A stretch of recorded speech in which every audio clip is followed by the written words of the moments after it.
Hello friends, welcome everyone. நான் உங்கள் Sabari. Facebook, Instagram, WhatsApp, Telegram, Twitter, dating app எந்த கருமமா இருந்தாலும் பரவாயில்ல. அதுலயே முழுசா வாழ்ந்துட்டு இருக்கிறவங்க, அதுல யாரையோ லவ் பண்றவங்க, ஒருத்தவன் ஆகட்டும் இல்ல ரெண்டு பேர் ஆகட்டும், ரெண்டு பொண்ணுங்களாகட்டும், இந்த மாதிரி மல்டிபிள் ஆட்களை பிடிச்சி லவ் பண்றவங்க, இல்ல யாராச்சும் ஒருத்தவங்க கிடைக்க மாட்டாங்களான்னு சொல்லிட்டு ஒவ்வொருத்தவங்களுக்கா போய் ஃப்ரெண்ட் ரிக்வெஸ்ட் அனுப்பிச்சு விட்டு லவ் பண்ணணும்னு சொல்லிட்டு ஏங்குறவங்க, இந்த மாதிரி எந்த கேட்டகரியா இருந்தாலும் பரவாயில்ல. இந்த வீடியோவை முழுக்க பார்த்துட்டு அதுக்கப்புறமா இந்த சோசியல் மீடியா சைட்ஸ்குள்ளார போய் செத்தே தொலையணும் அப்படின்னா தாராளமா சாவுங்க. அதுல எந்த பிரச்சனையுமே இல்லை. அது மட்டும் இல்லாம நம்ம எதையாச்சும் ஒண்ணு பேசணும் அப்படின்னா பின்னாடியே ஒரு கூட்டம் சேர்ந்து வந்துகிட்டே இருக்கும். இவன் இதை தப்பா பேசிட்டான், அவன் தப்பா பேசிட்டான், எப்படி இதை அவன் தப்பா பேசலாம், இப்படிலாம் தப்பா பேசக்கூடாதுன்னு சொல்லிட்டு என்ன கருமத்தை பேசினாலும் இந்த மாதிரி ஒரு கூட்டம் சொல்லிக்கிட்டே தான் இருப்பாங்க. இந்த வீடியோவோட கடைசியில சபரி இந்த மதத்தை பத்தி தப்பா பேசிட்டான், அந்த மதத்தை பத்தி தப்பா பேசிட்டான்னு சொல்லிட்டு தயவு செய்து கமெண்ட் போட்டு தொலையாதீங்க. அது நெகட்டிவிட்டியை ஸ்ப்ரெட் பண்றதையும் தாண்டி அது என்ன ஏதாச்சும் அஃபெக்ட் பண்ணுமா அப்படின்னு பார்த்தா ஒரு மயிர் லெவலுக்கு கூட அஃபெக்ட் பண்ணாது. ஏன்னா மதம் ஆகட்டும் ஜாதி ஆகட்டும் இது ரெண்டுமே பெருசா நம்பராலு நான் இல்லை. அந்த மதத்தினாலையும் ஜாதியினாலையும் மட்டும்தான் இந்த இடத்துல ஏகப்பட்ட பிரச்சனைகள் வருது, நிறைய பேத்துக்கு பிரிவினை வருது. நம்ம ஜாதிய மனசுக்குள்ளார வச்சுக்கிட்டு ஊறி போய், நம்ம மதத்தை மனசுக்குள்ளார வச்சுக்கிட்டு அதுல ரொம்ப ஊறி போய் அடுத்தவனை நம்ம வேற மாதிரி பாக்குறோம் அப்படின்னா அந்த ஜாதியோ மதமோ நமக்கு தேவையில்லைன்னு நம்புறவன் தானா. அதனால உங்களோட டைமை நீங்க வேஸ்ட் பண்ணாதீங்க. இப்போ நம்ம சம்பவத்துக்குள்ளார போய் என்ன நடந்துச்சு அப்படிங்கறத டீடைல்டா பார்ப்போம். கரெக்டா மார்ச் 5ஆம் தேதி 2025 வருடம் சேலம் மாவட்டம் பள்ளப்பட்டி போலீஸ் ஸ்டேஷனுக்கு ஒரு ஹாஸ்டலோட மேனேஜர் வராரு. ஒரு கேர்ள்ஸ் ஹாஸ்டல் வச்சு நடத்திட்டு இருக்காரு. அதோட மேனேஜர் வந்து எங்களோட ஹாஸ்டல்ல லோகநாயகின்னு சொல்லிட்டு ஒரு பொண்ணு இருக்காங்க, ஒரு டீச்சர். ஃபியூச்சர் விஷன் அப்படின்னு சொல்லிட்டு ஒரு competitive exam, government exam, UPSC எல்லாம் இருக்கும் பாத்தீங்களா, அந்த மாதிரி காம்படிட்டிவ் எக்ஸாம்ஸ்க்கு கோச்சிங் தர சென்டர் தான் future vision centre. Salem bus ஸ்டாண்டுக்கு பின்னாடியே தான் இருக்கு, நியூ பஸ் ஸ்டாண்டுக்கு பின்னாடியே தான் இருக்கு. அங்கதான் அவங்க வேலை பார்த்துட்டு இருக்காங்க. மார்ச் 1ஆம் தேதி வேலைக்கு போறேன்னு சொல்லிட்டு போன பொண்ணு திருப்பி ஹாஸ்டலுக்கு வரவே இல்லை. அவங்க அம்மா எனக்கு கால் பண்றாங்க, 3 நாளா பொண்ணு என்னை கான்டாக்ட் பண்ணலன்னு. அங்க போய் பார்க்கும்போது தான் தெரியுது 3 நாளா பொண்ணு ஹாஸ்டலுக்கே வரல. மார்ச் 1ஆம் தேதி ஃபியூச்சர் சென்டருக்கு போன பொண்ணு திருப்பி வரவே இல்லையான்னு சொல்லிட்டு ஒரு கம்ப்ளைண்ட்டை தராரு. அந்த ஃபியூச்சர் விஷன் அப்படிங்கிற சென்டருக்கு ஆல்ரெடி நான் கால் பண்ணி கேட்டுட்டேன். மார்ச் 1ஆம் தேதி தான் கடைசியா அவங்க அந்த சென்டருக்கு வந்திருக்காங்க. அதுக்கப்புறம் அந்த சென்டருக்கும் அந்த பொண்ணு போகல. எங்களுக்கு லோகநாயகி எங்க இருக்காங்க, எங்க போயிட்டாங்க அப்படிங்கிற ஒரு கன்ஃபர்மேஷன் வரணும். ஏன்னா இதுல இந்த ஹாஸ்டலுக்கு எந்த விதமான சம்பந்தமும் இல்ல அப்படிங்கறத ஓப்பன் கம்ப்ளைண்டா வந்து தராரு. சோ போலீஸ்க்கு லோகநாயகி அப்படிங்கிற டீச்சரை காணோம். லோகநாயகியை பத்தி விசாரிக்கும் போது அவங்க திருச்சி துறையூர் சேர்ந்தவங்க அப்படிங்கிறது தெரிய வருது. அங்கதான் பிறந்து வளர்ந்து டிகிரி எல்லாமே முடிச்சது. சேலத்துல இந்த ஃபியூச்சர் விஷன் அப்படிங்கிற சென்டர்ல அவங்களுக்கு வேலை வாய்ப்பு கிடைச்சிருக்கு. அதனால சேலத்துல வந்து ஒரு லேடிஸ் ஹாஸ்டல்ல தங்கி அந்த ஃபியூச்சர் விஷனுக்கு தினம் போய் ஸ்டூடெண்ட்ஸ் எல்லாத்துக்குமே கிளாஸ் எடுக்கிறவங்க அப்படிங்கிறதும் புரிய வருது. சோ இப்போ அந்த ஃபியூச்சர் விஷன் சென்டருக்கு போய் அவங்க செக் பண்ண ஆரம்பிக்கிறாங்க என்னைக்கு லோகநாயகி கடைசியா வந்தாங்கன்னு. லோகநாயகி மார்ச் 1ஆம் தேதி தான் வந்திருக்காங்க. லோகநாயகியை பத்தி இன்னும் சில டீடைல்ஸும் போலீஸ்க்கு ரொம்ப தரவா கிடைச்சிருக்கு. அந்த ஃபியூச்சர் விஷன் சென்டர்ல இருக்கிற சில ஸ்டூடெண்ட்ஸ் ஆகட்டும், அதுவே கொலீக்ஸ் ஆகட்டும், லோகநாயகியை பத்தி நிறைய இன்ஃபர்மேஷன் தந்துகிட்டே வராங்க. லோகநாயகி அப்பப்போ பருதாவை போட்டுக்கிட்டு வருவாங்க அப்படிங்கிறத சொல்றாங்க. சில பேர் பருதான்னு சொல்லுவாங்க, சில பேர் துர்கா அப்படிங்கறது சொல்லுவாங்க. இந்த ரெண்டு விதத்திலுமே அந்த பிளாக் கலர் ட்ரெஸ் போடுவாங்க பாத்தீங்களா, அதை சொல்லுவாங்க. அடிக்கடி அவங்க போட்டுட்டு வராங்க. ஆனா அவங்க இஸ்லாமியத்தை சேர்ந்தவங்க இல்ல, அவங்க முஸ்லீம் இல்ல, அவங்க ஒரு ஹிந்து தான் அப்படிங்கறத அவங்க சொல்றாங்க. எதனால இந்த பொண்ணு பருதா போட்டுட்டு வரணும்? யாருக்கா பயந்துகிட்டு போட்டு வராங்களா, இல்ல ஒருவேளை அவங்களோட மதத்தையே மாறணும்னு சொல்லி நினைச்சாங்களா? இந்த மாதிரி நிறைய டவுட்ஸும் போலீஸ்க்கு இருந்துகிட்டே தான் இருக்கு. ஆனா கடைசியா அந்த ஃபியூச்சர் விஷன் சென்டர்ல இந்த பொண்ணு வந்தது மார்ச் 1ஆம் தேதி தான். அதுக்கப்புறம் அந்த பொண்ணை காணுங்கிறது போலீஸும் கன்ஃபார்ம் பண்றாங்க. இப்ப அந்த போலீஸ் ஸ்டேஷன்ல இந்த கேஸ் எந்த லெவலுக்கு சீரியஸான ஒரு மேட்டர் ஆகுது அப்படிங்கிறது புரிய வருது. ஏன்னா வயசு பொண்ணை காணும். அந்த பொண்ணுக்கு ஒரு 25-26 வயசு பக்கம் தான் இருக்கும். பாக்குறதுக்கு ரொம்ப அழகான பொண்ணு. திருச்சியில இருந்து இங்க வந்து வேலை பாக்குறாங்க. இவங்களுக்கு ஏதாச்சும் ஆயிடுச்சு அப்படின்னா கடைசியா அந்த போலீஸ் ஸ்டேஷனுக்கு தான் தலைவலி. ஏன்னா நம்மளோட சுட்டு வட்டாரத்துல தான் இந்த பொண்ணுக்கு ஏதோ ஆயிடுச்சு அப்படின்னு சொல்லிட்டு டோட்டல் நியூஸே எல்லா இடத்துலயும் பரவும். சோ இப்போ லோகநாயகியோட போன் லொகேஷன், அவங்க தொலைஞ்சு போயிட்டாங்க. அவங்க கையில கண்டிப்பா ஒரு மொபைல் இருக்கும். ஃபியூச்சர் விஷன் சென்டர் ஆகட்டும் இல்ல அந்த ஹாஸ்டலர் ஆகட்டும், அவங்க கிட்ட மொபைல் நம்பர் வாங்கி சைபர் டிபார்ட்மெண்ட் உள்ளார வராங்க. கடைசியா அந்த மொபைல் எங்க டிராவல் ஆயிருக்கு, அதோட ஜிபிஎஸ் லொகேஷன் இல்ல நெட்வொர்க் டவர் லொகேஷன் எங்க அப்படின்னு பார்க்கும் போது மார்ச் 1ஆம் தேதி நைட்டு ஏற்காடு மலையில அது சுவிட்ச் ஆஃப் ஆயிருக்கு. எதுக்காக நைட்டு ஏற்காடு மலைக்கு அவங்க போனாங்க? அவங்களுக்கு ஏதாச்சும் அஃபேர் இருக்கா? யார் கூடயா போயிருக்கணும்ல, தனியா அந்த பொண்ணு அப்படியே ஏற்காடு வரைக்கும் போக முடியாது இல்ல. சோ யார் கூட அஃபேர் இருக்கிறதுக்கு வாய்ப்புகள் இருக்கு. யார் அவங்களோட லவ்வர், இந்த மாதிரி டீடைல்ஸ் எல்லாத்தையும் எடுக்கணும் அப்படின்னா லோகநாயகியோட கால் ஹிஸ்டரி எல்லாத்தையும் எடுத்து பார்க்கணும். அவங்களோட கால் ஹிஸ்டரி எல்லாத்தையும் எடுத்து பார்க்கும்போது தான் ஒரே ஒரு நம்பருக்கு மட்டும் மணிக்கணக்கில் அவங்க பேசிக்கிட்டே இருந்திருக்காங்க. ஒரு நாள்ல 24 மணி நேரம் அப்படின்னா அரௌண்ட் 20 மணி நேரம் பக்கம் அந்த போன் அப்படியே பேசிக்கிட்டே இருந்திருக்காங்க. நைட் ஆகட்டும் பகலாகட்டும் ஒரே ஒரு நம்பருக்கு மட்டும்.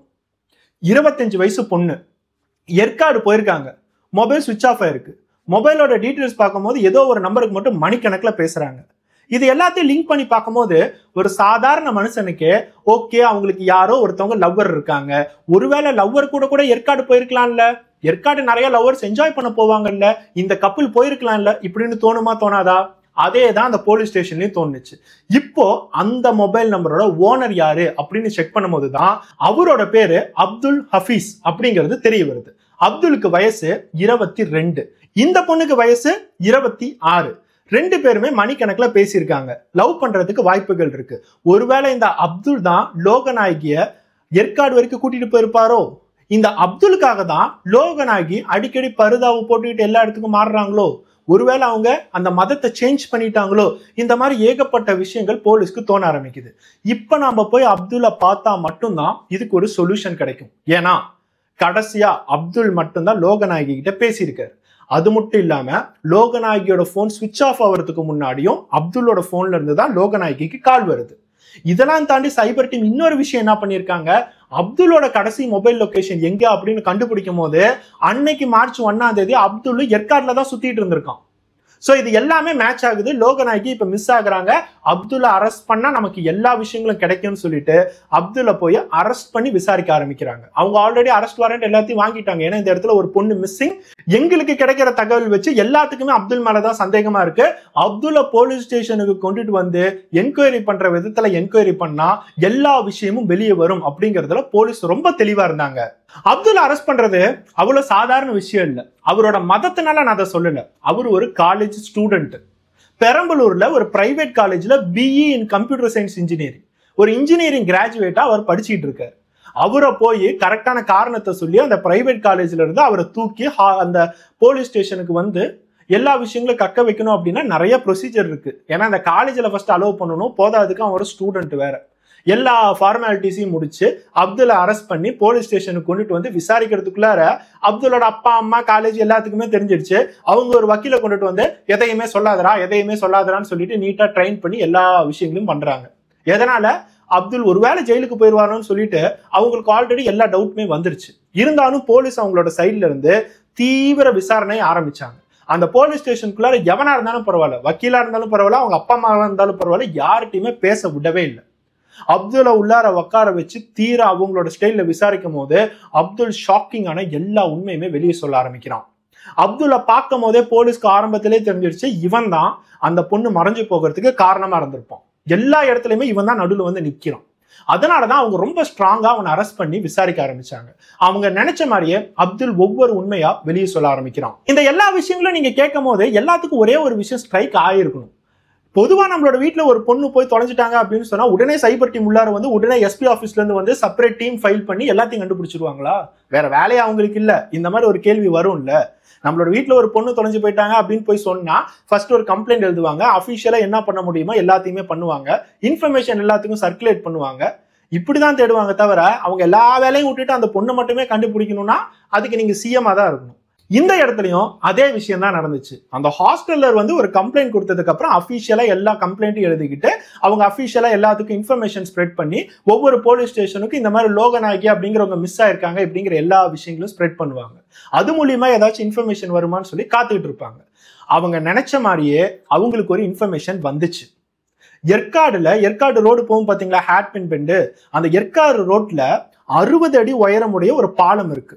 60 அடி உள்ளார போகிற மாதிரி ஒரு பாலம். அங்க இருந்து ரொம்ப துர்நாற்றம் அடிக்குதுன்னு சொல்லிட்டு அங்க இருக்கிற சில மக்கள்லாம் கம்ப்ளைண்ட் பண்ண ஆரம்பிச்சிருக்காங்க. அதனால போலீஸ் டீம் அங்க இடத்துல வந்து உண்மையாலுமே துர்நாற்றம் அடிக்குதான்னு சொல்லிட்டு அந்த ஏற்காடு போலீஸ் அந்த இடத்துல வேலை பார்த்திருக்காங்க. உள்ளுக்குள்ளார என்ன இறந்து கிடக்குது, ஏதாச்சும் மிருகங்களா இல்ல ஏதாச்சும் பணம் இருக்கா அப்படின்னு சொல்லிட்டு அங்க இருக்கிற அந்த காட்டுக்குள்ளாரெல்லாம் இறங்குவாங்க பாத்தீங்களா, அந்த மாதிரி ஆட்களை கொண்டுட்டு வந்து உள்ளார செக் பண்ணி பார்த்திருக்காங்க. அப்ப கொஞ்சம் கொஞ்சமா உள்ளார போக போக தான் 60 அடி உயரத்துல ஃபுல்லா புஷ்ஷஸா இருக்கு, ஒரு புதர் மாதிரி இருக்கிற இடத்துல ஒரு பணம் கிடைச்சிருக்கு. ஒரு பெண்ணோட பிணம். பார்க்கறதுக்கு ஒரு 25 வயசு பக்கம் இருக்கும். முக்கியமா அவங்க அங்க துர்கா அறிஞ்சிருக்காங்க, அந்த பருதாவோ போட்டிருக்காங்க. பார்த்தா முஸ்லீம் மாதிரி இருக்குதுங்க. அது மட்டும் இல்லாம அவங்களோட டீட்டெயில்ஸ் எல்லாத்தையும் எடுத்து அந்த பணத்தை மேல தூக்கும் போது அவங்களோட பையில ஒரு ஐடி கார்டு. அந்த ஐடி கார்டுல future vision centre miss Loganayaki அப்படிங்கிறது போட்டிருக்கு. ஸோ இப்போ போலீஸோட தகவலை நீட்டா மேட்ச் பண்ணும்போது லோகநாயகி ஏற்காடு ரோட்ல ஒரு பள்ளத்துல இறந்து கிடக்குறாங்க அப்படிங்கிற இன்ஃபர்மேஷன் வந்ததுக்கு அப்புறம் தான் இந்த இடத்துல ஒரு மர்டர் நடந்திருக்கு அப்படிங்கிற எல்லா ஆக்ஷனையுமே அவங்க எடுக்க ஆரம்பிக்கிறாங்க. அந்த மர்டர் கன்ஃபார்ம் ஆனதுக்கு அப்புறம் தான் அவங்களோட கடைசி லொகேஷன் என்ன, அவங்களோட ஜிபிஎஸ் என்ன, அவங்களோட ஃபைனல் நெட்வொர்க் டவர் என்ன, கடைசியா யார் அவங்க கிட்ட பேசுறாங்கன்னு சொல்லிட்டு இந்த அப்துல் ஹஃபீஸ் வரைக்கும் அவங்களால கனெக்ட் பண்ண முடிஞ்சிருக்கு. ஸோ இப்போ போலீஸ்க்கு இந்த அப்துல் தான் லோகநாயகியை கொலை பண்ணியிருக்கான் அப்படிங்கிறது நல்லாவே தெரியுது.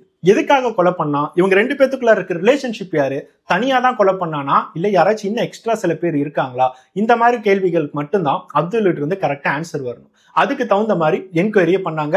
அப்துலும் ஆரம்பத்துல இருந்து எல்லா விஷயங்களும் சொல்லிட்டு வந்தான். இந்த அப்துல் ஹஃபீஸ் ஆகட்டும் லோகநாயகி ஆகட்டும் ரெண்டு பேருமே மொத சந்திச்சது நேர்ல இல்ல, இன்ஸ்டாகிராம்ல நார்மலா ஃப்ரெண்ட் ரிக்வெஸ்ட் வந்துச்சு அப்படின்னா அவங்க பாட்டுக்கு அக்செப்ட் பண்ணி எல்லாமே சேட் பண்ண ஆரம்பிக்கிறாங்க. அதே தான் லோகநாயகியும் பண்ணியிருக்காங்க. அப்துலும் அதே வேலையா தான் இருந்திருக்கான். ரெண்டு பேருமே கொஞ்சம் கொஞ்சமா சேட் பண்ணி இன்ஸ்டாகிராம்லயே ஃப்ரெண்ட்ஸ் ஆயிருக்காங்க. மொபைல் நம்பர் எக்ஸ்சேஞ்ச் பண்ணியிருக்காங்க. ரெண்டு பேருக்குமே பிடிச்சி போயிருக்கு. எப்படி பிடிச்சி போயிருக்கு அப்படின்னா அப்படியே சேட் பண்ணதுனால ஓகே இவனும் நானும் ஒரே ஃப்ளோல தான் இருப்போம் போல, ஒரே டோன்ல இருப்போம் போல, நம்ம ரெண்டு பேருமே வாழ்க்கையில மேட்ச் ஆகும்னு நினைச்சாங்களோ என்னமோ, ரெண்டு பேருமே இன்ஸ்டாகிராம்ல லவ் பண்ணவும் ஆரம்பிச்சிட்டாங்க. அவங்களுக்கு மொபைல் நம்பர் கிடைச்சதுக்கு அப்புறம் அவங்க பேசவும் ஆரம்பிச்சிட்டாங்க. பேசுறது மட்டும் இல்லாம அடிக்கடி இந்த அப்துல் நேர்ல வந்து பார்க்க ஆரம்பிச்சாங்க. லாங் ட்ரிப்பு, அங்கங்கன்னு போய் நெருக்கமா இருக்கிறது, பாலியல் தொடர்பு வைக்கிறது, இந்த மாதிரி எல்லா விஷயங்களும் அவங்களுக்குள்ள நடந்துச்சு. இது எல்லாமே நம்ம கேட்கும் போது ரொம்ப ஷாக்கிங்லாம் ஆகக்கூடாது. ஒரு மாடர்ன் பாய் ஆகட்டும் மாடர்ன் கேர்ள் ஆகட்டும் 2020s இந்த மாதிரி எல்லா விஷயங்களும் நடக்கிறதுங்கிறது ரொம்ப சாதாரணமான விஷயம் தான். ஏன்னா லவ் அப்படின்னாவே எல்லாமே அடுத்தது செக்ஸ் அப்படிங்கிற விஷயத்தை பத்தி தான் யோசிக்க ஆரம்பிக்கிறாங்க. ஆனா அதெல்லாம் வேற கதை. இப்ப நம்ம இந்த விஷயத்துக்கு வந்தோம் அப்படின்னா இவங்க இவ்வளவு நெருக்கமா இருக்கும் போது லோகநாயகிக்கு வாழ்க்கையில ஒரே ஒரு விஷயம் மட்டும்தான் இடிக்க ஆரம்பிச்சிச்சு. அப்துல் கூட நம்ம சந்தோஷமா இருக்கும். 2 வருஷம் பக்கம் லவ் பண்ணியிருக்காங்க. இந்த 2 வருஷமா நம்ம லவ் பண்றோம், என்ஜாய் பண்றோம், நமக்கும் வயசாகிட்டு வருது. ஆனா இவன் நம்மளை கல்யாணம் மட்டும் பண்ணிக்க மாட்டேங்கிறானேன்னு சொல்லிட்டு அவங்க கொஞ்சம் கொஞ்சமா டிப்ரெஷனுக்கு போக ஆரம்பிச்சாங்க. அப்துல் நான் ஒரு காலேஜ் ஸ்டூடெண்ட்னு சொல்லிட்டு லோகநாயகி கிட்ட கடைசி வரைக்கும் சொல்லவே இல்லை. அப்துலுக்கு வயசு 22, லோகநாயகிக்கு 26. லோகநாயகி அப்துல்லை பாக்குறதுக்கு ரொம்ப பெரிய பையன் மாதிரி இருக்கான்னு சொல்லிட்டு அவனுக்கு 28, 29 வயசு இருக்கும்னு சொல்லிட்டு அவங்க நினைச்சிட்டாங்க. சென்னையில ஒரு ஐடி கம்பெனில வேலை பார்த்துட்டு இருக்கேன் அப்படின்னு சொல்லி தான் அவன் லோகநாயகி கிட்ட பேசியிருக்கானே. சரி ஒரு ஐடி எம்ப்ளாய் நல்லபடியா சம்பளம் வாங்குவாரு, வாழ்க்கையில செட்டில்ட் ஆயிடலாம், ரெண்டு பேருமே சம்பாதிப்போம், ரெண்டு பேருமே நல்லபடியா இருப்போம், குழந்தைய பத்துக்கும்னு சொல்லிட்டு லோகநாயகி எங்கெங்கயோ ஒரு கனவுக்கே போயிட்டாங்க. அந்த லெவலுக்கு அப்துல்லை நம்ப ஆரம்பிச்சாங்க. இவங்களுக்குள்ளார நிறைய இதனால சண்டைகளும் வர ஆரம்பிச்சிருக்கு. போஸ்ட்மார்ட்டம் ரிப்போர்ட்ல அவங்களோட பாடியை போஸ்ட்மார்ட்டம் பண்ணும்போது அவங்களோட கையில ஆல்ரெடி அறுத்துக்கிட்ட ஒரு தழும்பு இருக்கு. அதை அப்துல்கிட்ட கேட்கும் போது அப்துல் கல்யாணமே பண்ணிக்க மாட்டேங்கிறான்னு சொல்லி டிப்ரெஷனுக்கு போய் சண்டை போட்டு அவங்க ஒரு டைம் சூசைட் அட்டெம்ப்ட் வேற பண்ணியிருக்காங்க. கத்தி எடுத்து அப்படியே அறுத்துக்கிட்டாங்க. அப்பயாவது அப்துல் நம்மளை கல்யாணம் பண்ணிக்குவானு சொல்லிட்டு அவங்க யோசிச்சிருக்காங்க. ஏன்னா அவங்க ரொம்ப உண்மையா இருந்திருக்காங்க இந்த காதல்ல. கண்டிப்பா அப்துல் நம்மளை கல்யாணம் பண்ணிக்குவான், அவனை மட்டும் தான் நம்ம லவ் பண்ணியிருக்கோம், அவனை தான் கல்யாணம் பண்ணிக்கணும்னு சொல்லிட்டு அவங்க ரொம்ப ஸ்ட்ராங்கா இருந்திருக்காங்க. அதனாலதான் அவன் எதை கேட்டாலும் அவங்க அப்படியே கொடுத்துட்டாங்க. அவங்க கூட பாலியல் உறவு வைக்க ஆரம்பிச்சிருக்காங்க. இது எல்லாமே அவன் மேல இருந்த நம்பிக்கையில. ஆனா அந்த பொண்ணோட நம்பிக்கைய இவன் எந்த லெவலுக்கு யூஸ் பண்ணியிருக்கான் தெரியுங்களா? லோகநாயகியை மட்டும் இவன் லவ் பண்ற மாதிரி நடிக்கல, அவனுக்கு இன்னும் நிறைய பொண்ணுங்களோட கான்டாக்ட்ஸ் இருக்கு. இன்ஸ்டாகிராம்ல இவனோட வேலையை எத்தனை பொண்ணுங்களுக்கு நம்ம ரெக்வஸ்ட் அனுப்பிச்சுடுவோம், எத்தனை பேர்த்த வலையில விழுவு வைப்போம், இந்த மாதிரி வேலையா தான் அப்துல் எல்லா இடத்துலயுமே பண்ணிட்டு இருந்திருக்கான். சோ இது எல்லாத்தையும் கேட்கும் போது அப்துல் எதுக்காக லோகநாயகியை கொலை பண்ணியிருப்பாங்கிற ஒரு ஐடியா போலீஸ்க்கு தெரிய வருது. இந்த பொண்ணு கல்யாணம் பண்ணிக்கோன்னு ரொம்ப டார்ச்சர் பண்ணியிருக்கா, அதனாலதான் இந்த கொலை நடந்திருக்குமோன்னு சொல்லிட்டு அப்பவே அவங்க கொஞ்சம் ஐடென்டிஃபை பண்ணிட்டாங்க.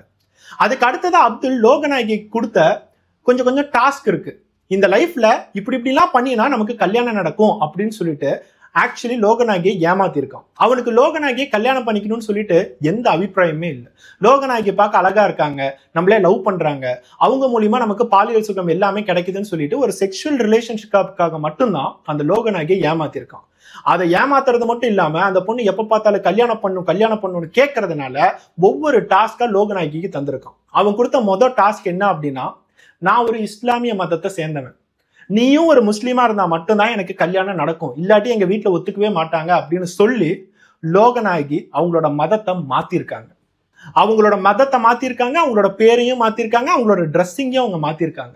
என்னைக்கு அவங்க மதம் மாறினாங்களோ அடிக்கடி இந்த துர்காவணியை ஆரம்பிச்சாங்க. அந்த ஃபியூச்சர் விஷன் சென்டரோட ஐடி கார்டை பார்த்தா கூட அவங்க அந்த பருதாவை போட்டுட்டு தான் போட்டோக்கு போஸே தந்திருக்காங்க. அவங்களோட பேரை லோகநாயகில இருந்து லோகநாயகி அலைஸ் அலிபாபா மாத்திக்கிட்டாங்க. இப்படிதான் லோகநாயகி அலிபாபா மாறி இருக்காங்க. இதை மாறினதுக்கு அப்புறமாவது அவன் நம்மளை கல்யாணம் பண்ணிக்குவான்னு பார்த்தா கல்யாணம் பண்ணல, அப்படியே ஏமாத்திக்கிட்டே தான் இருந்தான். ஒரு சமயத்துல லோகநாயகிக்கு எல்லா உண்மையும் தெரிய வந்துச்சு. அவனோட இன்ஸ்டாகிராம் ப்ரொஃபைல் எடுத்து பார்க்கும் போது அவன் இன்னும் நிறைய பொண்ணுங்க கூட நீட்டா சேட் பண்ணிட்டு இருக்கான், எல்லாத்துக்கூடயும் கடலை போட்டுட்டு இருக்கான், யாராச்சும் மாட்டுவாங்களான்னு சொல்லிட்டு இவன் வெயிட் பண்ணிட்டு இருக்காங்கிறது லோகநாயகிக்கு அப்புறம் தான் தெரிய வந்துச்சு. இத்தனை வருஷமா லவ் பண்ணிட்டோம், இவன் கூட எல்லாத்தையுமே பண்ணியிருக்கோம், இவன் சொன்னானேன்னு சொல்லிட்டு மதத்தை வேற நம்ம மாத்திட்டோம், ஆனா இவன் இப்படி இருக்கானேன்னு சொல்லிட்டு அந்த இடத்துல லோகநாயகி பிரேக்கப்பும் பண்ணியிருக்காங்க. லோகநாயகி பிரேக்கப் பண்ணதுக்கு அப்புறம் அவங்க பாட்டுக்கு எப்பயும் போல அவங்களோட டியூஷன் சென்டருக்கு லெசன் நடத்துறதுக்கு போறாங்க, அவங்க வாழ்க்கை போயிட்டு இருக்கு. ஆனா இந்த இடத்துலயும் அப்துல் அவங்கள விடவே இல்லை. இவ எப்படி நம்மளை பிரேக்கப் பண்ணிட்டு போலாம், இவளால தானே நம்ம கொஞ்சம் கொஞ்சம் சுகத்தையாவது அனுபவிச்சுட்டு இருக்கோம், எப்பெல்லாம் தோணுதோ அப்பெல்லாம் நம்ம லாங் டிரைவ் போயிட்டு இருக்கோம், அங்கங்கன்னு ஸ்டே பண்றோம், இந்த மாதிரி எல்லா விஷயங்களும் அப்துல் கொஞ்சம் கொஞ்சமா மிஸ் பண்ண ஆரம்பிச்சாரு. அதனால திருப்பி லோகநாயகிக்கு கால் பண்ணி நான் சத்தியமா உன்னை இந்த டைம் கல்யாணம் பண்ணிக்கிறேன்னு சொல்லிட்டு கொஞ்சம் கொஞ்சமா நம்பிக்கை தர ஆரம்பிச்சிருக்காரு. அதுக்கப்புறம் இவங்க ரெண்டு பேரும் பேச ஆரம்பிச்சிருக்காங்க, பழக ஆரம்பிச்சிருக்காங்க, திருப்பி அவங்களோட லவ் ரிலேஷன்ஷிப் இப்படியே போயிட்டு இருக்கு. ஆனா கடைசியா அப்துல் ஒரு கட்டாயத்துக்கு வரும். இந்த இடத்துல லோகநாயகியை நம்மளால கல்யாணம் பண்ணிக்கவே முடியாது, கல்யாணம் பண்ணிக்கிறதுக்கு எந்த அபிப்பிராயமும் இல்லை.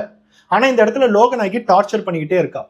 என்னைக்கு நம்மளோட அப்பா அம்மாவை வந்து மீட் பண்ணுவான்னு சொல்லி நமக்கு தெரியாது, என்னைக்கு சூசைட் பண்ணி செத்து நம்மள போலீஸ்ல மாட்டிடுவாங்கிறது நமக்கு தெரியாது. அதனால பிளான் பண்ணி இவளை நம்ம கொலை பண்ணிட்டோம் அப்படின்னா ஈஸியாவே தப்பிச்சிடலாம். ஒரு கேர்ள்ஸ் ஹாஸ்டல்ல தான் அவள் வாழ்ந்துட்டு இருக்கா. அந்த கேர்ள்ஸ் ஹாஸ்டல்ல இருந்து எப்படியாச்சும் அவளை கடத்திட்டு வந்து நம்ம எங்கேயாச்சும் கொலை பண்ணா கூட நம்ம தான் சொல்லிட்டு யாராலையும் கண்டுபிடிக்க முடியாதுன்னு சொல்லிட்டு ஒரு பெர்ஃபெக்டான பிளான் அப்துல் போட ஆரம்பிச்சாரு. இந்த சமயத்துல தான் போலீஸ் அவங்களோட அடுத்த கேள்வியே கேட்கிறாங்க. இந்த இடத்துல அப்துல் அவங்க விசாரிக்கும் போதே அவங்க கையில போஸ்ட்மார்ட்டம் ரிப்போர்ட் வந்துருச்சு. போஸ்ட்மார்ட்டம் ரிப்போர்ட்ல பாவம் அந்த பொண்ணு லோகநாயகி அப்படிங்கிற பொண்ணு ரொம்ப கொடூரமா இறந்திருக்காங்க. அந்த பள்ளத்துல விழுந்த போது அவங்களோட தலையாகட்டும் உடம்புல நிறைய எலும்புகள் செதறிடுச்சு. ஆனா போஸ்ட்மார்ட்டம் ரிப்போர்ட்ல இன்னொரு விஷயமா அவங்களுக்கு தெரிய வந்துச்சு. அவங்க இறந்து போகிறதுக்கு முன்னாடி அவங்களோட உடம்புல மயக்க ஊசியை இன்ஜெக்ட் பண்ணியிருக்காங்க. கண்டிப்பா இது அப்துல்லால செஞ்சிருக்கவே முடியாது. அவன் ஒரு பிஇ சிஎஸ்சி கம்ப்யூட்டர் சயின்ஸ் படிக்கிறவனுக்கு மயக்க ஊசி கிடைக்கிறது, அதாவது அந்த அனஸ்தட்டிக் திங்ஸ் எல்லாம் கிடைக்கிறதுங்கிறது முடியாத காரியம். ஏன்னா எந்த மெடிக்கல் ஸ்டோருக்கு போனாலும் பிரிஸ்கிரிப்ஷன் இல்லாம அதை தரமாட்டாங்க. ஸோ கண்டிப்பா யாரோ அப்துலுக்கு இந்த இடத்துல ஹெல்ப் பண்ணியிருக்காங்க. அவனால ஊசி கூட போட தெரியாது, கரெக்டா நரம்புல போட்டா மட்டும்தான் உடம்புல இருக்கிற எல்லா இடத்துக்குமே அந்த அனஸ்தட்டிக் ட்ரக் டிராவல் ஆகும். அவனால ஊசி கூட போட்டிருக்க முடியாது. யார் இவனுக்கு ஹெல்ப் பண்ணாங்கிறது தான் போலீஸோட அடுத்த கேள்வியே. ஸோ அப்துல் ஆரம்பத்துல நான் மட்டும்தான் கொலை பண்ணேன்னு நினைக்கிறவன் அப்புறம் தான் என் கூட யார் யாரெல்லாம் இன்வால்வ் ஆயிருக்காங்கிறத போலீஸ்ட உண்மையை சொல்ல ஆரம்பிச்சான். முத பொண்ணு தாவியா சுல்தானா. இந்த தாவியா சுல்தானா அப்படிங்கிற பொண்ணுக்கு ஒரு 28 வயசு இருக்கும். சென்னையில ஒரு ஐடி கம்பெனில வேலை பார்க்குற பொண்ணு. இவங்களுக்கும் அப்துலுக்கும் கொஞ்சம் கொஞ்சமா கான்டாக்ட் வந்ததுக்கு காரணம் அதே வீணா போன இன்ஸ்டாகிராம் மட்டும்தான். இந்த இன்ஸ்டாகிராம்ல அப்துல் யார் யாருக்கெல்லாம் வலை வீசுறானோ அதுல சில பொண்ணுங்க எல்லாம் சிக்கியிருக்காங்க. அதுல நெகட்டிவிட்டி கூடிய பொண்ணுங்கள்ல இந்த தாவியா சுல்தானா அப்படிங்கிற ஒரு பொண்ணு ஒண்ணு. இந்த தாவியா கிட்ட எல்லா விஷயங்களும் சொல்லும் போது தாவியாவுக்கு புரிய வந்துருச்சு. ஓகே, அப்துலுக்கு இந்த மாதிரி ஒரு பிரச்சனை இருக்கு, அந்த பொண்ணை எப்படியாச்சும் நம்ம நீக்கணும், அப்படின்னா தான் நம்மளோட ட்ராக் எல்லாமே நீட்டா ஸ்மூத் ஆகும். அந்த பொண்ணை எப்படி கொலை பண்றதுன்னு சொல்லிட்டு தாவியா சுல்தானாவும் பிளான் போட்டாங்க. தாவியாவுக்கு இன்னொரு பொண்ணு ஃப்ரெண்டா இருந்தாங்க. அந்த பொண்ணோட பேரு மோனிஷா. இந்த மோனிஷாவுக்கு வெறும் 21 வயசு தான் ஆகுது. விழுப்புரம் மெடிக்கல் காலேஜ்ல நர்சிங் கோர்ஸ் படிக்கிற பொண்ணு. இந்த மோனிஷா தான் இவங்க ரெண்டு பேத்துக்குமே ஒரு பெஸ்டான ஐடியா சொல்லியிருக்காங்க. லோகநாயகிக்கு எப்போ நம்ம ஒரு மயக்க ஊசிய ஓவர் டோஸோட போடுறோமோ அப்ப அதுவே விஷமா மாறி அவங்க செத்துருவாங்க அப்படிங்கறத மோனிஷா சொல்றாங்க. மோனிஷா நர்சிங் கோர்ஸ் தான் படிச்சுட்டு இருக்காங்க. அவங்களுக்கு ஊசி போட தெரியும். முக்கியமா அவங்களுக்கு அந்த அனஸ்தட்டிக் ட்ரக் கையில கிடைக்கும். ஸோ இப்போ அவங்க 3 பேருமே சேர்ந்து பிளான் போட்டு இந்த சம்பவத்தை மார்ச் 1ஆம் தேதி நடத்தலாம்னு சொல்லி பிளான் பண்ணியிருக்காங்க. மார்ச் 1ஆம் தேதி 2025 வருடம் இவங்க நினைச்ச மாதிரியே லோகநாயகி அந்த ஃபியூச்சர் விஷன் சென்டருக்கு போயிட்டு எல்லா கிளாஸஸையுமே முடிச்சுட்டு மதியம் டைம் அவங்க ஹாஸ்டலுக்கு ரிட்டர்ன் ஆகுறாங்க. அவங்க ஹாஸ்டலுக்கு ரிட்டர்ன் ஆகும்போது தான் நடுவுல இந்த அப்துல் பார்க்கறான். பார்த்து லோகநாயகிக்கு ஒரே ஒரு விஷயத்தை தான் சொல்றான், நம்ம கல்யாணம் பண்ணிக்கலாம், நம்ம ஒரு ரெஜிஸ்டர் மேரேஜ் பண்ணிக்கலாம், எங்களோட வீட்டில் ஒத்துக்கலைனாலும் பரவாயில்ல, யாரா இருந்தாலும் பரவாயில்ல, நம்ம முதல்ல ஒரு ரெஜிஸ்டர் மேரேஜ் பண்ணி எல்லாத்தையும் கன்ஃபார்ம் பண்ணிக்கலாம், அதுக்கப்புறம் எப்படி வாழ்றது எங்கெங்க போகிறதுங்கிறதெல்லாம் நம்ம பிளான் பண்ணிக்கலாம். ஆனா அவன் சொல்ற நேரத்துல லோகநாயகி கையில ஒரு அடிபட்டு இருந்துச்சு. அவங்களுக்கு கையில கொஞ்சம் காயம் ஆயிடுச்சு. இந்த காயம் ஃபர்ஸ்ட் ஹீல் ஆகட்டும், ஹீல் ஆனதுக்கு அப்புறம் நம்ம கல்யாணத்தை பத்தி பேசிக்கலாம், நாளைக்கோ நாளானைக்கோ கூட நம்ம கல்யாணத்தை பண்ணிக்கலாம்னு சொல்லிட்டு இப்போதைக்கு என் கூட நீ ஏற்காடுக்கு வரியா, ஏற்காடுல போய் நம்மளோட ஃபைனல் டேஸை நம்ம ஜாலியா இருப்போம், ஏன்னா நாளைக்கோ நாளானைக்கோ நம்ம ஹஸ்பண்ட் அண்ட் ஒய்ஃப் ஆயிடுவோம், இப்பதான் நம்ம லவ்வர்ஸா இருக்கோம், நம்ம ஜாலியா இருக்கலாம்னு சொல்லிட்டு லோகநாயகியை லாங் டிரைவ்க்கு கூப்பிட்டுருக்காரு. லோகநாயகிக்கு நல்ல ஒரு ஆசை, ஏன்னா நம்மளே கல்யாணம் பண்ணிக்கிறோம் ஒத்துக்கிட்டோம், அதுக்கு தானே இவ்வளவு நாளா நம்ம போராடிட்டு இருந்தோம், அதுக்கு தானே நம்ம மதத்தையே நம்ம மாத்தணும், இப்ப நம்மளை கல்யாணம் பண்ணிக்கிறோம் அப்படிங்கும் போது அந்த அப்துல் மேல வச்சிருந்த நம்பிக்கையால இவங்க ஏற்காடுக்கு போயிருக்காங்க.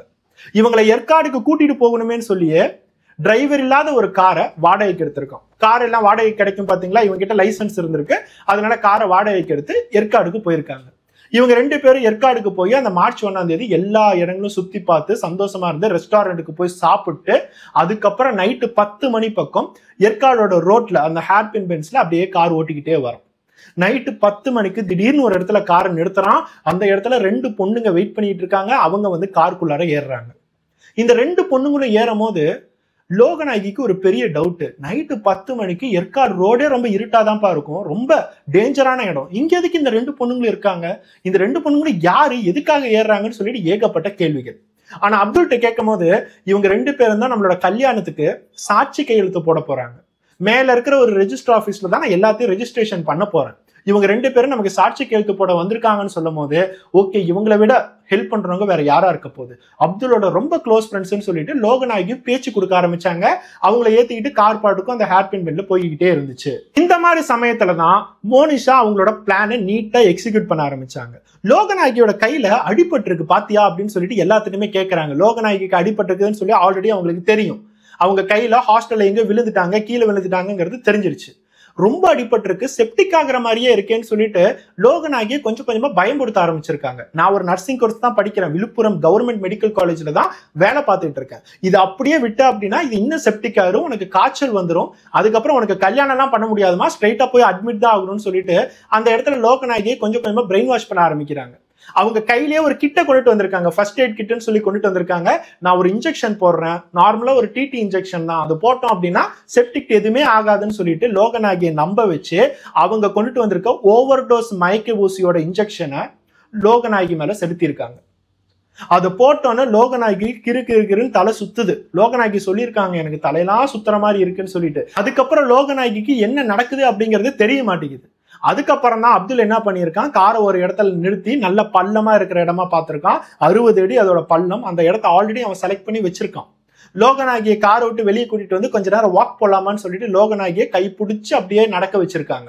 லோகநாயகிக்கு அப்ப கூட என்ன நடக்குது அப்படிங்கிறது புரியல. நைட்டு எதுக்காக நம்ம இங்க நடந்துட்டு இருக்கோம் அப்படிங்கிறது தெரியாம அவங்க பாட்டுக்கு போதையில அப்படியே வந்துட்டு இருக்காங்க. அந்த ரோட்ல ஓரமா உக்காடுறதுக்குலாம் இடம் இருக்கும் பாத்தீங்களா, பார்டர் மாதிரி கல்லு கட்டி வச்சிருப்பாங்க. அந்த கல்லு மேல உட்கார வச்சு இவங்க 3 பேருமே பிளான் பண்ண மாதிரியே லோகநாயகி அப்படியே அந்த பள்ளத்துல தள்ளி விட்டுறாங்க. 3 பேருமே சேர்ந்தே தள்ளி விட்டுறாங்க. 3 பேருமே சேர்ந்து கொலை பண்ணியிருக்காங்க. லோகநாயகியோட பாடி கீழே போகும்போது அப்படியே தலை மண்டை எல்லா இடமும் அடிச்சு தலை உடஞ்சிருக்கு, எலும்புகள் எல்லாமே நொறுங்கி இருக்கு. கடைசியா லோகநாயகிக்கு அவங்களோட வலியை உணர முடிச்சிருக்குமா இல்லையா அப்படிங்கிறது தெரியல. நம்ம எல்லாரும் வேண்டிக்க கூடியது அந்த பொண்ணுக்கு பாவம் அந்த வலியாவது இல்லாம அந்த பொண்ணு செத்துருக்கட்டும். அதான் முன்னாடியே மயக்க ஊசி போட்டுட்டாங்கல்ல, ஒரு அனஸ்தட்டிக் ட்ரக் உள்ளார போகும்போது அவங்களால அந்த வலியை எதுவும் உணர முடிஞ்சிருக்காது அப்படிங்கிறது என்னோட நம்பிக்கை. அட்லீஸ்ட் அப்படியாவது அவங்களுக்கு ஒரு ஈஸி டெத்தா இருக்கு பாத்தீங்களா. அவங்க நினைச்ச அந்த காதலுக்கு, அவங்க ஏங்கின அந்த காதலுக்கு, அவங்க ஏங்கின அந்த கல்யாணத்துக்கு, அவங்களோட வாழ்க்கையில ஏங்கின ஒரு உண்மைக்காக கடைசியா அவங்களுக்கு கிடைச்சது மரணம். அந்த மரணம் அட்லீஸ்ட் வலி இல்லாத ஒரு மரணமா இருக்கும்னு சொல்லி நான் நம்புறேன்.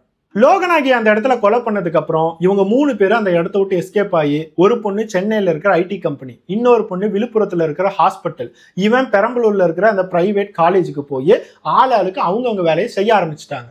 இவங்க 3 பேத்துக்கு ஒரு ஐடியா கூட இல்ல.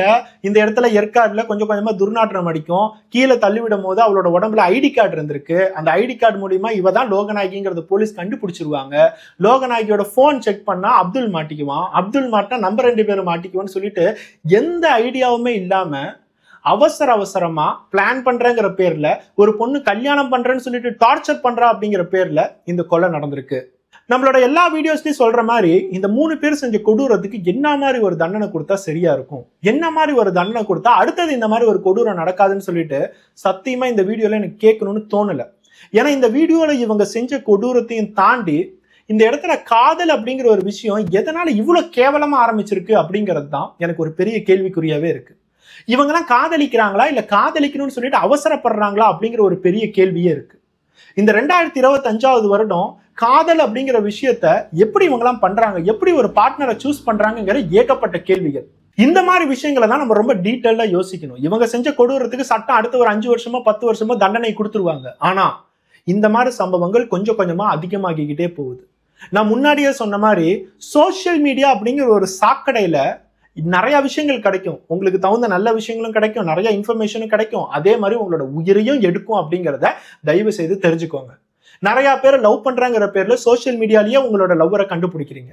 என் ஃப்ரெண்டு சோசியல் மீடியால தான் லவ் பண்ணான், இப்ப நல்லபடியா இருக்கான், நல்லபடியா ஜாலியா வாழ்ந்துட்டு இருக்கான், கல்யாணம் பண்ணா குழந்தை பெத்துக்கிறான்னு சொல்லிட்டு நிறைய நியூஸஸ் எல்லாம் கேட்பீங்க. ஆனா 100 பேர் சோசியல் மீடியால லவ் பண்ணா வெறும் 5 பேர் தான் கல்யாணத்துக்கு போறாங்க. அந்த கல்யாணத்துக்கு அப்புறம் குழந்தைய பத்தி நல்லபடியா வாழ்றாங்க. மிச்சம் இருக்க 95 பேரோட வாழ்க்கையை யாருமே யோசிச்சு கூட பார்க்க மாட்டேங்கிறீங்க. இதெல்லாம் தாண்டி இந்த லோகநாயகி அப்படிங்கிற பெண்மணியை பார்க்கும்போது அவங்க ரொம்ப ஒரு ஃபார்வர்ட் திங்கிங் மைண்ட் செட்டா இருப்பாங்க அப்படிங்கிறது தான் தெரிய வருது. இன்ஸ்டாகிராம்ல லவ் பண்ண ஆரம்பிச்சிருக்காங்க. சொந்தமா ஒரு லேடிஸ் ஹாஸ்டல்ல தனியா இருந்து இண்டிபெண்டன்ட் உமனா ஒரு ஃபியூச்சர் விஷன் சென்டர்ல டீச்சரா ஒர்க் பண்ணிட்டு இருக்காங்க. சாதாரண விஷயம் இல்லை. எவ்வளவு ஒரு ஃபார்வர்ட் மைண்ட் செட்டோட இருப்பாங்க, டிசிஷன் மேக்கிங்ல எவ்வளவு ஸ்ட்ராங்கா இருப்பாங்கன்னு சொல்லிட்டு கொஞ்சம் யோசிச்சு பாருங்க. ஆனா அப்படிப்பட்ட பொண்ணு ஒருத்தனை லவ் பண்ணிட்டுன்னு சொல்லிட்டு அவனுக்கு பின்னாடியே சுத்தி அவன் கல்யாணம் பண்ணிக்கிறதுக்கு விருப்பம் இல்லையேன்னு தெரிஞ்சு அவன் கிட்ட கெஞ்சி அவன் வேற சில பெண்கள்லாம் கான்டாக்ட்ல வச்சிருக்கான், நம்மளை ஏமாத்துறான்னு தெரிஞ்சு திருப்பி அவன் பின்னாடியே போகிறதுக்கான காரணம் என்ன? ஏன் ஒருத்தன் நம்மளை விட்டு போனா நமக்கு வேற யாரும் கிடைக்க மாட்டாங்களா? இவங்க காலையே பிடிச்சிதான் இயங்கிட்டு இருக்கணுமா? ஏன் ஒருத்தவங்க கூட செக்ஷுவல் ரிலேஷன்ஷிப் நடந்துருச்சு அப்படின்னா நம்மளோட வாழ்க்கை அவங்க கூட தான் முடியணுமா? அவங்க ஏமாத்துறாங்கன்னு தெரிஞ்சதுக்கு அப்புறம் நம்ம மூவ் ஆன வேண்டாம், வேற ஒரு நல்ல துணையை தேட வேணாம், நம்மளோட வாழ்க்கையில எது முக்கியங்கிறத யோசிக்க வேணாம்? இந்த மாதிரி யோசிக்காதது தான் லோகநாயகியை பார்க்கும்போது ஒரு பெரிய அதிர்ச்சியாவே எனக்கு இருக்கு. தயவு செய்து ஒருத்தவங்களை ஏமாத்துறான்னு தெரிஞ்சிச்சு அப்படின்னா அவனை விட்டு விலகி வாங்க. அவனே தான் வாழ்க்கை, எப்படியாச்சும் கரெக்ட் பண்ணி அவனை நம்ம கல்யாணம் பண்ணிக்கலாம்னு சொல்லி நினைச்சீங்கன்னா கடைசியா போக போறது உங்களோட வாழ்க்கை தான்.